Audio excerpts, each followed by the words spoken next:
अब इसमें ये बात एक सामने आती है कि जब कल्पातीत है वो 10वें गुणस्थान के बाद होते हैं और कषाय कुशील छठे से 10वें गुणस्थान तक होता है, तो फिर उसमें कल्पातीत किस अपेक्षा से लिया गया है। यहाँ मैं आपको ये बता दूं कि छद्मस्त तीर्थंकर की अपेक्षा से कषाय कुशील में कल्पातीत लिया गया है, क्योंकि छद्मस्त तीर्थंकर छठे से 10वें गुणस्थान में कषाय कुशील ही होते हैं और उस अपेक्षा से कषाय कुशील में कल्पातीत लिया गया है। आगे बढ़ते हैं निर्ग्रंथ और स्नातक। निर्ग्रंथ और स्नातक में 3 कल्प लिए गए हैं, स्थित, अस्थित और कल्पातीत। यहाँ एक प्रश्न फिर दिमाग में आता है कि जब कल्पातीत है, कल्पों की मानने की अनिवार्यता नहीं है, तो फिर स्थित और अस्थित कल्प क्यों लिया गया। तो यहाँ इसका उत्तर यह है कि यहाँ पे स्थित और अस्थित जो कल्प लिया गया है वो पूर्व पर्याय की अपेक्षा से लिया गया है। वैसे तो निर्ग्रंथ और स्नातक दोनों ही कल्पातीत ही होते हैं। एक बात और है कि जो अरिहंत, केवली और तीर्थंकर होते हैं वे सब कल्पातीत ही होते हैं।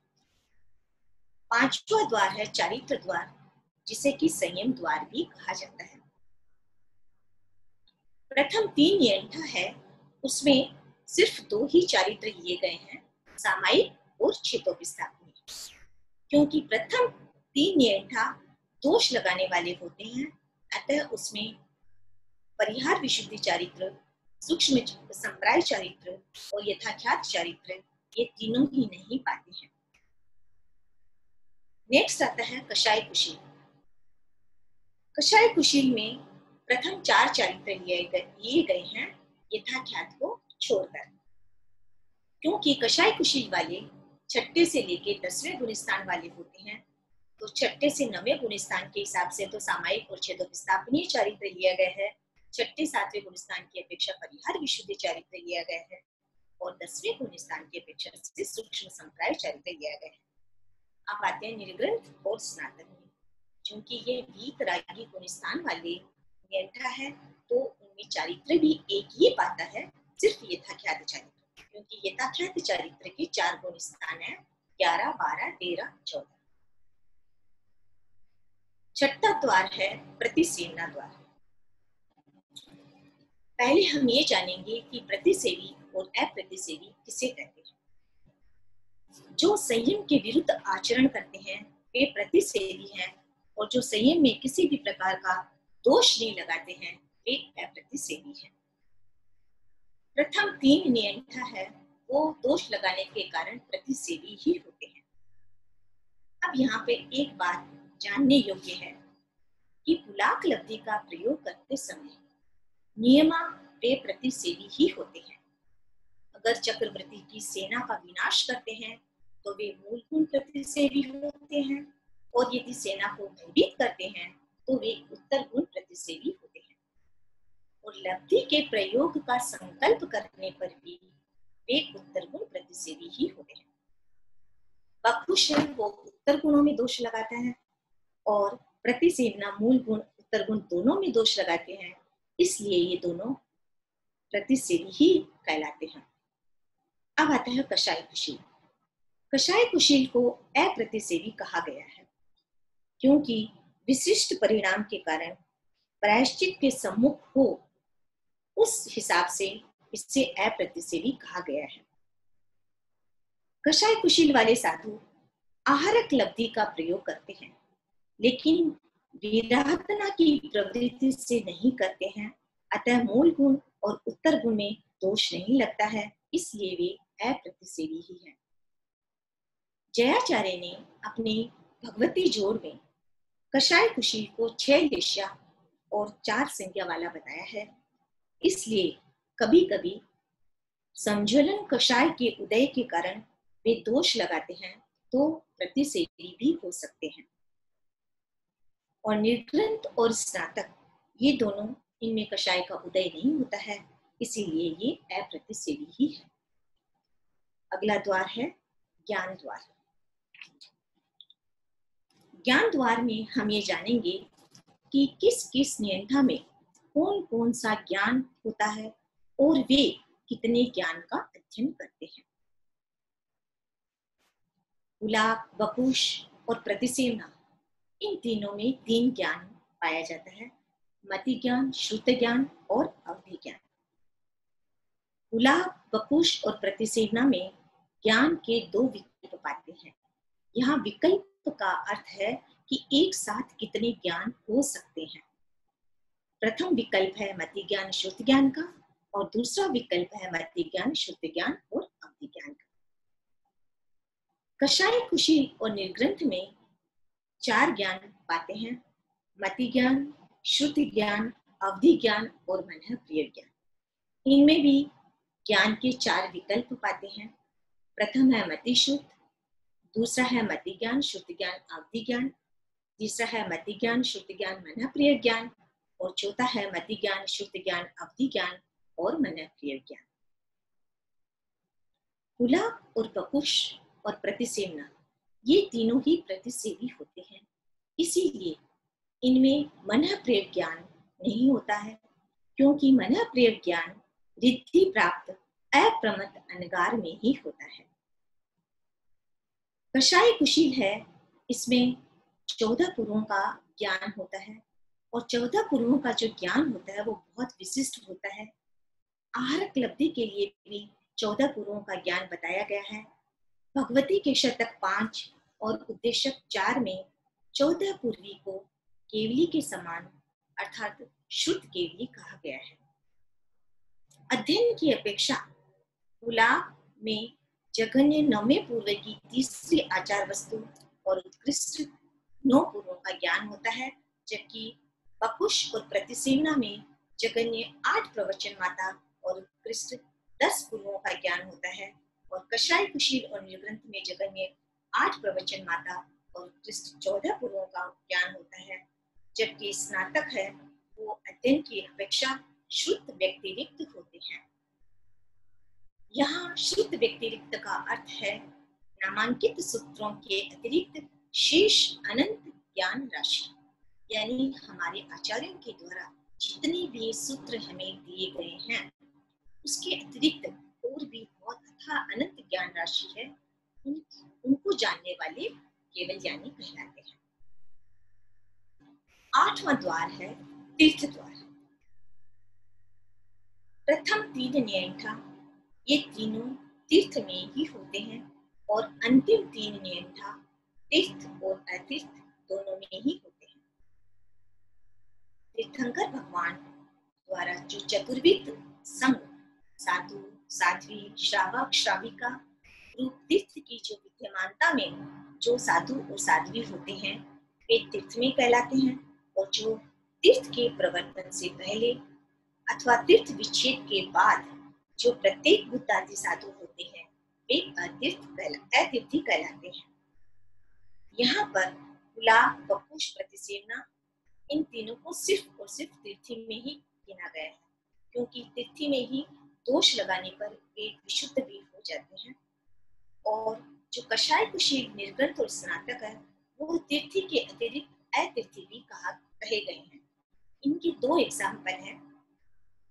पहला एग्जाम्पल है माता मरुदेवा का।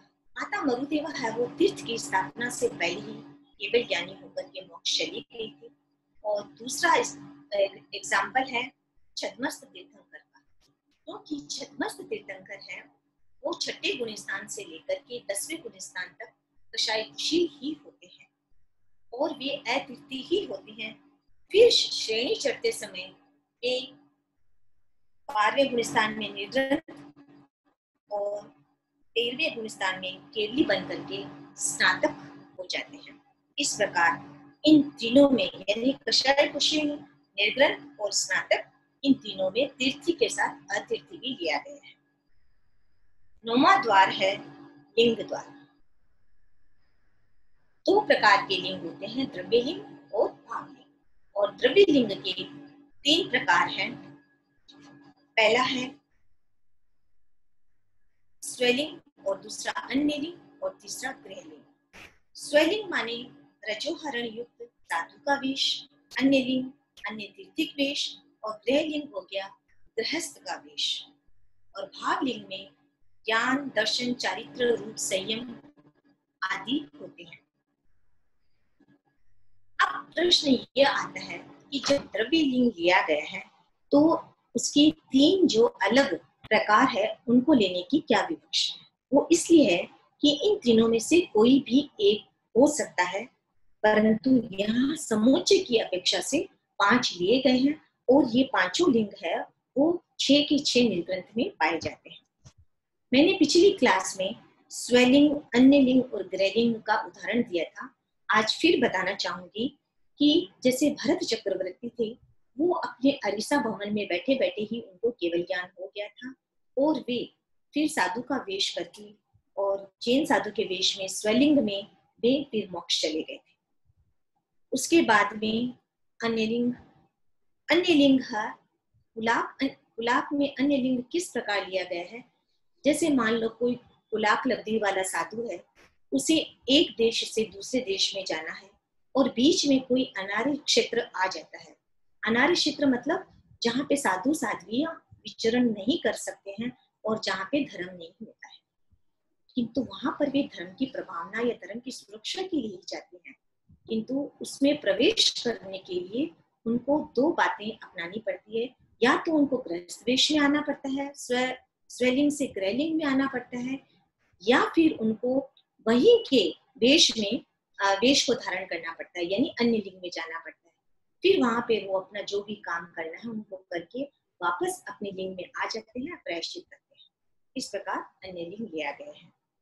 और पकुश, प्रतिसेवना, कषाय कुशील, निर्ग्रंथ और स्नातक, इनमें ये सब पांचों लिंग दिए गए हैं। अगला द्वार है शरीर द्वार। शरीर 5 है, पुलाक, निर्ग्रंथ और स्नातक। इन तीनों में सिर्फ 3 ही शरीर पाए जाते हैं, औदार्य, तेजस और कार्बन, क्योंकि ये विक्रिय और आहारक लब्धि प्राप्त नहीं कर सकते हैं। पकुश अगर विक्रिय लब्धि नहीं प्राप्त करता है तो उसमें 3 शरीर ही पाए जाते हैं, पकुश में और प्रतिसेवना में। लेकिन विक्रिय लब्धि की अपेक्षा इनमें 4 शरीर पाते हैं, आहारक को छोड़कर। आहारक को क्यों छोड़ा गया है? क्योंकि 14 पूर्वी ही जो साधु होते हैं वे ही आहारक लब्धि को प्राप्त कर सकते हैं, जबकि पकुश और प्रतिसेवना ये दोनों 10 गुरुओं का ज्ञान ही कर सकते हैं। कषाय कुशील में 5 शरीर पाए जाते हैं और ये पांचों एक साथ हो सकते हैं, क्योंकि आहार के साथ में वे क्रिय लब्धि भी प्राप्त कर सकते हैं, किंतु उसका प्रयोग एक साथ नहीं कर सकते हैं। इस अपेक्षा से हम ये कह सकते हैं कि कषाय कुशील है वो लब्धि की अपेक्षा से उसमें 5 शरीर पाए जाते हैं, किंतु लब्धि की प्रवृत्ति की अपेक्षा से उनमें 4 शरीर ही पाए जाते हैं। राशि जी, आवाज आ रही?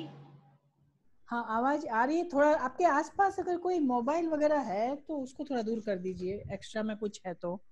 थोड़ा आवाज में कभी कभी डिस्टर्ब आ रहा है। अच्छा, मोबाइल को हटा दो। चलिए जाओ। 11वां है क्षेत्र द्वार। क्षेत्र द्वार के बारे में हम जानेंगे कि जन्म की अपेक्षा से तो जो नियंठा है वो कर्म भूमि में ही होते हैं, किंतु संग्रहण की अपेक्षा पुलाक को छोड़ करके बाकी सब नियंठा कर्म भूमि और अकर्म भूमि दोनों में होते हैं। अब हम ये थोड़ा सा जान ले कि कर्म भूमि और अकर्म भूमि क्या होता है। जहाँ अस्सी मस्सी कृषि होती है, तीर्थंकर, चक्रवर्ती, बलदेव, वासुदेव, केवली, साधु आदि होते हैं, और जहाँ तप, जप, संयम आदि आध्यात्मिक साधना हो सकती है वह क्षेत्र कर्म भूमि कहलाता है। लेकिन जहाँ अस्सी मस्सी कृषि नहीं होती है, वृक्षों के द्वारा आवश्यकताओं की पूर्ति होती है, युगल रूप में मनुष्यों का जन्म होता है, और जहाँ तीर्थंकर, चक्रवर्ती, बलदेव, वासुदेव आदि नहीं होते हैं और आध्यात्मिक साधना भी नहीं होती है, वे अकर्म भूमि कहलाते हैं। पुलाक लब्धि वालों का देवता कभी भी संग्रहण नहीं कर सकते हैं। बाकी के जो बकुश, प्रतिसेवना और कषाय कुशील है, उनका संग्रहण की अपेक्षा अढ़ाई द्वीप समुद्र में संग्रहण होता है। और निर्ग्रंथ और स्नातक है, उन दोनों का संग्रहण तो नहीं होता है, लेकिन पूर्व संग्रहण की अपेक्षा से अढ़ाई द्वीप समुद्र किया गया है। इसका मतलब ये होता है कि कोई भी देवता वैर भावना से या फिर कौतूहलवश बकुश, प्रतिसेवना और कषाय कुशील, जो कि छठे गुण स्थान वर्ती साधु है, उनका संग्रहण करते हैं और बाद में वह प्रमादी साधु अपने विशुद्ध अध्यवसाय से अकर्म भूमि में निर्ग्रंथ और स्नातक बन जाते हैं। इस कारण से निर्ग्रंथ व स्नातक का पूर्व पर्याय में संग्रहण माना गया है। आज हमने इन 11 द्वारों के बारे में जाना। अगर कोई जिज्ञासा हो तो आप ग्रुप में डालें, क्योंकि समय अनुसार मैं आपकी जिज्ञासाओं का समाधान करने की कोशिश करती हूँ। राशि जी, अब अगली मीटिंग थोड़ा आप संभाल लेंगे। हाँ,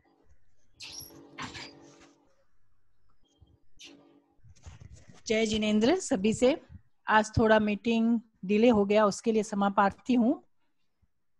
और आज शांति जी बांटिया की दूसरी क्लास थी नियठा की, आपका आभार है। और एक सवाल आया हुआ है कि शिविर कल्पी कौन से गुण स्थान में होते हैं? स्थिविर कल्पी कौन से गुण स्थान में होते हैं? स्थिविर कल्पी तो ऐसे तो छठे गुण स्थान से तो स्टार्ट होता ही है, और जहां तक कल्पातीत शुरू होता है 10वें गुण स्थान से ऊपर, वहां तक स्थिविर कल्प को लिया गया है। और किसी की कोई जिज्ञासा हो तो अपना हाथ खड़ा करें। अभी 5-7 मिनट है, आप अपनी जिज्ञासा रख सकते हैं, और नहीं तो फिर आप अपनी जिज्ञासा ग्रुप में रखें, तो वहां से आपको समाधान मिल जाएगा। तो अब मैं सुशील बैसा से निवेदन करूंगी कि अब आगे वह संचालन करें।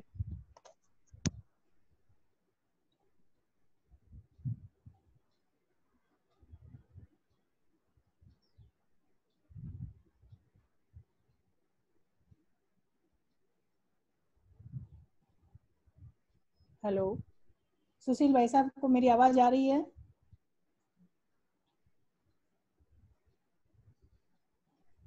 मुझे लगता है कि सुशील जी ने अपने आप को म्यूट करके रखा हुआ है। हाँ, वही उनका ढूंढ रही हूँ, देख रही हूँ, मैं उनको देख रही हूँ। उनको मैसेज करते हैं फिर चैट पर। 2 मैसेज आए हुए हैं। हाँ, स्थिविर कल्प को एक बार पुनः बताएं, किसी की मांग आई है। ये है उर्मिला जी उर्मिला जी दुगड़ है, उनका आया है, स्थिविर कल्प को एक बार पुनः बता दीजिए। देखिए, ऐसा है कि स्थिविर कल्प 3 प्रकार के होते हैं। एक दीक्षा स्थिविर, दूसरा श्रुत स्थिविर और तीसरा है अवस्था स्थिविर।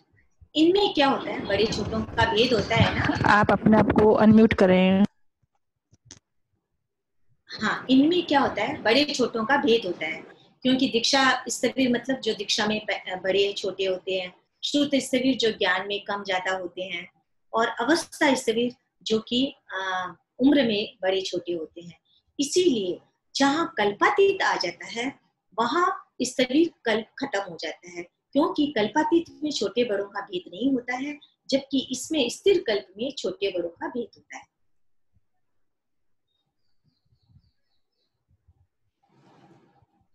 और किसी की कोई जिज्ञासा हो तो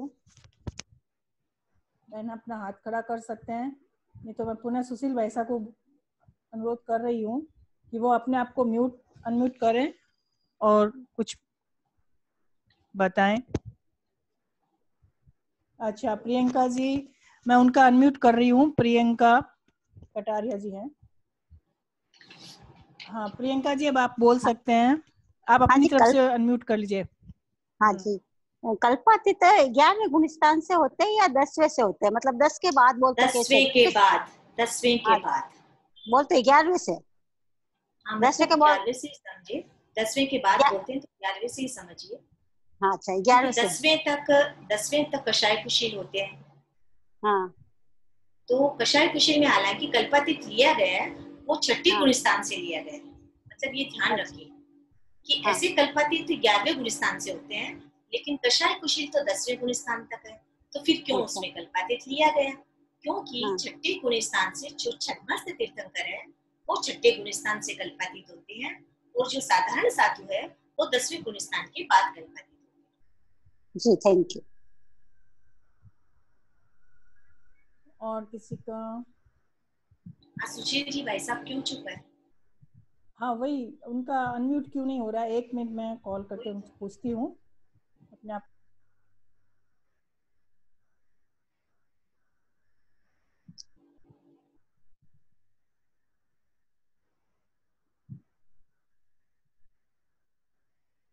मैं कल्प की भाषा में कहूँ तो आज वो जीन कल्पी हो गए हैं, हम लोग से बाहर हो गए।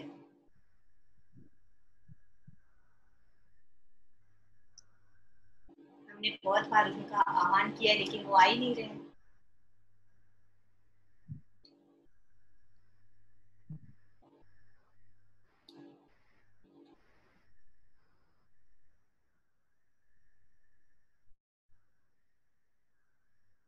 आज सुशील भाई साहब क्या उपवास भी है आज उनके? सुशील अच्छा, भाई मेरे साहब ख्याल के? से पुष्पा जी बेंगानी होगी। हाँ आप पुष्पा उनको, जी हैं। हाँ पुष्पा जी का बहुत बेंगानी, बहुत स्वागत है। हाँ उनको बोलिए कि कुछ बोले। हाँ पुष्पा जी, आप कुछ कहना चाहें तो अपने आप को अनम्यूट कर दीजिए।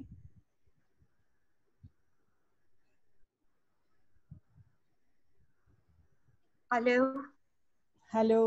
हेलो। हाँ पुष्पा जी, हाँ, जय मेरी जिनेन्द्र। आवाज आ रही है?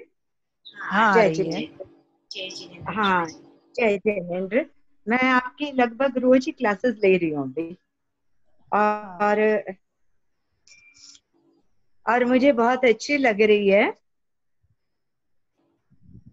पहली बात तो ये है कि आप लोगों ने बहुत अच्छे ढंग से इन क्लासेस को चलाया है, और बिना बुक के भी जो समझ में आए वैसी क्लासेस है। लगभग मुझे ऐसे लग रहा है कि ये क्लासेस यदि हमारी इसी तरह से चले, क्योंकि बहनें बहुत कम हैं, और होती तो और उपयोगिता बढ़ती।